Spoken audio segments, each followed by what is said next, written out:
Wala amma ba'd.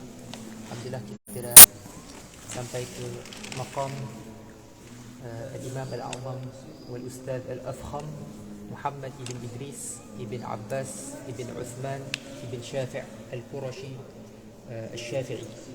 Jadi ataupun yang dikenali dengan al-Imam al-Syafi'i. Jadi dilahirkan di kota Gaza, Palestin pada tahun 145 Hijrah 150 Hijrah, dan hanya menetap di kota Palestin selama 2 tahun saja. Jadi setelah kewafatan ayahandanya, beliau telah pulang semula ataupun telah pulang semula ke tempat asal mereka, iaitu di kota Makkah. Pada tahun 150 Hijrah itu adalah tahun kewafatan dua ulama besar, iaitu al-Imam Abu Hanifah Nu'man bin Thabit dan juga al-Imam Abdul Malik bin Abdul Aziz bin Juraij al-Makki, salah seorang mufti Hijaz yang terkenal dan juga salah seorang tokoh tabi'in yang terkenal ketika itu. Jadi ahli firasat menyatakan bahawa kelahiran Imam Syafi'i pada tahun kewafatan dua ulama besar ini, hakikatnya beliau kedatangan beliau itu menggantikan kedua-dua ulama tersebut daripada sudut ketokohan dan kedalaman ilmu. Dan ini bertepatan dengan salah sebuah yang disebut hadis alim Quraisy yang yamla'u mibaqal ardi ilma, akan muncul seorang alim daripada kalangan Quraisy yang ilmunya itu memenuhi akan lapisan bumi. Di situ disebabkan itu Imam Ahmad bin Hanbal pernah menyatakan ma ra'aitu ahadan tabi'al athar misla Syafi'i. Tak pernah aku melihat seorang yang menuruti asar itu seperti mana yang Imam Syafi'i itu turuti. Sebab itu Imam Ahmad bin Hanbal apabila ditanya oleh anaknya Abdullah, dia menyatakan, ya abati ayyu rajulin kana Syafi'i, wahai ayah, siapakah itu Syafi'i yang kau banyak yang kau sebut-sebut ni? Fa inni ra'aituka tukthiru du'a lahu, kerana aku melihat engkau terlalu banyak berdoa, mendoakannya. Jadi dia kata apa? Syafi'i ni kasyamsi lid dunya wa kal 'afiyati lin nas. Imam Syafi'i ni bagaikan mentari yang menyinari dunia dan bagaikan penyembuh ataupun pemberi keafiatan kepada seluruh manusia. Cuba kau lihat, ada tak orang yang datang setelah daripada itu yang memiliki apa yang Imam Syafi'i, daripada gantian daripada apa yang Imam Syafi'i bawa. Disebutkan Imam Syafi'i membaca Al-Quran sehari 2 kali. Sehari khatam. Sehari sekali, sehari sekali khatam. Kalau bulan Ramadan baru 2 kali sehari. Itu tak termasuk bacaannya dalam waktu qiyamul lail. Dan dikatakan beliau tidak pernah kenyang semenjak daripada umur 16 tahun untuk makan. Dan semenjak daripada umur 16 tahun tersebutlah beliau tak pernah meninggalkan qiyamul lail sampailah hari kewafatan beliau ketika berumur 54 tahun, tahun 204 Hijrah. Jadi mengenai ketinggian firasat Imam Syafi'i, suatu hari dia duduk dengan Muhammad bin Hasan al-Syaibani. Jadi ketika mereka duduk bersama, lalu seorang lelaki melewati kedua-dua mereka. Jadi Muhammad bin Hasan al-Syaibani cuba nak menguji Imam Syafi'i. Dia kata, cuba kau teka siapa yang baru lalu depan kita. Apa dia buat? Imam Syafi'i kata, aku kurang pasti. Kalau dia bukan tukang kayu, dia mungkin sekarang tukang jahit. Jadi Al-Humaydi periwayat cerita ni, bila dia ceritakan bila dia kejar balik orang tu, tanya apa dia buat, dia kata, dulu aku tukang kayu, sekarang dah jadi tukang jahit. Tepat. Ketepatan Imam Syafi'i ni dikatakan selain daripada minat menuntut ilmu, beliau juga memiliki kemahiran dalam memanah. Kalau dipanah 10 tepat. Jadi kata anak murid beliau, kedalaman ilmu beliau tu ataupun kehebatan ilmu beliau tu lebih daripada kehebatan dia dalam memanah. Jadi kemudian kepemurahan Imam Syafi'i itu lebih lebih lagi ketika bersama dengan orang-orang terdekat. Jadi ketika Imam Rabi' bin Sulaiman nak bernikah, dia pun tanya, berapa kau bagi kat perempuan tu? Dia bagi 6 dinar emas. Imam Syafi'i pun naik, dia bagi 24 lagi tambahan kepada anak murid. Jadi tentang keilmuan Imam Syafi'i tak boleh disangkal lagi. Boleh dikatakan beliaulah yang pelopor mazhab Syafi'i, yang mana usul mazhab tersebut dibuat oleh beliau.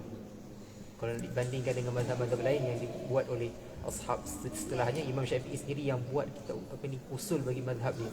Jadi kalau kita lihat 70% daripada kalangan mufassirin, muhaddithin, begitu juga ahli-ahli bahasa itu kebanyakannya daripada mazhab Syafi'i.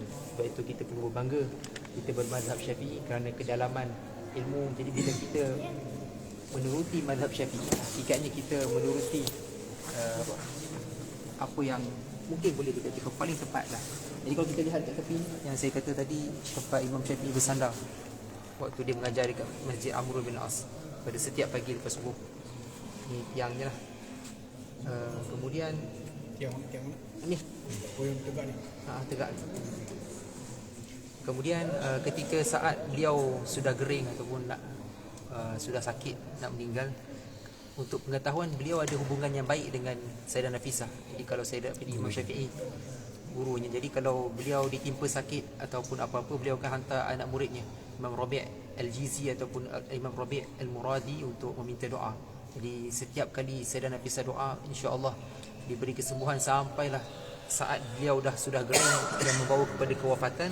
Jadi ketika itulah Sayyidah Nafisah doakan, matta'ahu Allahu bin nazar ila wajhihi al-karim. Allah berikan kenikmatan pada pandangannya untuk melihat Tuhannya. Jadi nak bagi tahunya, dia dah tahu isyarat bahawa Imam Syafi'i ketika itu dia dah tahulah isyarat bahawa dia akan meninggal.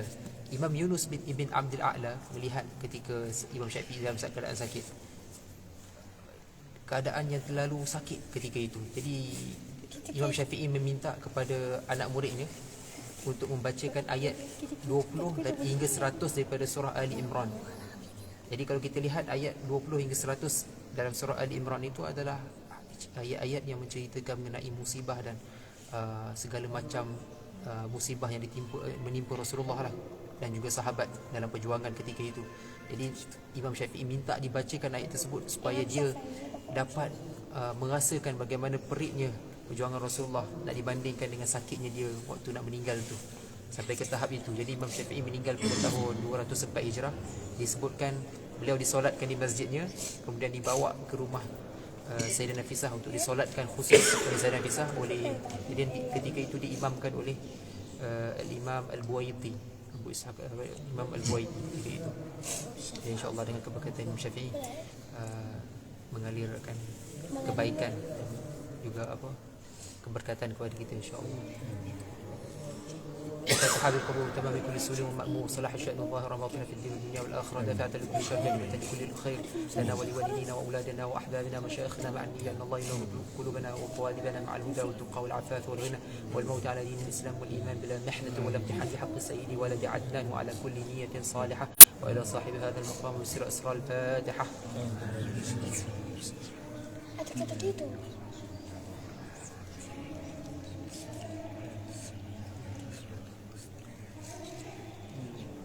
Yang dapat kita apa cerita Syidik, ada apa-apa takkid isu sejarah tu usul ke situ Ustaz Nazri belakang bawah pasir bawah kaca apa maklumat yang Ustaz kita dekat kapok di baginda Rasulullah SAW tahu mana kesopan di sudut kesohihan kita tak pastilah tak pasti tak pasti tak mana gila Muhammad Abu Hashim kata ni memang betul Nabi. siapa kata? Sidi Syekh Muhammad Mahmud Abu Hashim.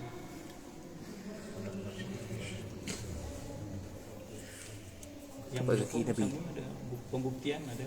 Tak tahu waktu tu ada kuliah setiap hari Sabtu dekat Imam Syafi'i, setiap minggu saya masuk sini. Sekali tu dia akan cakap ni khabar Sahih dari kata. Dan depan sana ada makam kita masuk tu, makam Imam Syekhul Islam Zakaria Al-Ansari, antara ulama fiqh dan tasawuf dan hadis yang banyak menulis dalam fiqh mazhab Syafi'i, walaupun dia dah ke belakang mutaakhir lah dari sudut dia punya usia dia dan dari sudut zaman dia, tapi antara yang menyumbang besar dalam perkembangan mazhab Syafi'i. Itu yang kita ziarah depan sekali tadi, yang masuk tadi, iaitu Imam Syekhul Islam Zakaria Al-Ansari radhiyallahu anhu. Alhamdulillah yang dua ni dapat pastikan yakin ada Imam Abdullah anak Imam Syafi'i ke yang depan tu atau ada apa-apa? Sebelah sana tu Abdullah bin Hakam, anak ni yang antara asal anak kecil tu Abdullah bin Hakam. Kalau yang ni saya rasa bersama Malik punya keturunan. Keturunan keluarga diraja lah. Yang sebelah ni kedua ni Tak pasti. Tak pasti. Ada apa? Pastikan tak ada. Okay. Alhamdulillah. Mudah-mudahan Allah terima ziarah kita insya-Allah.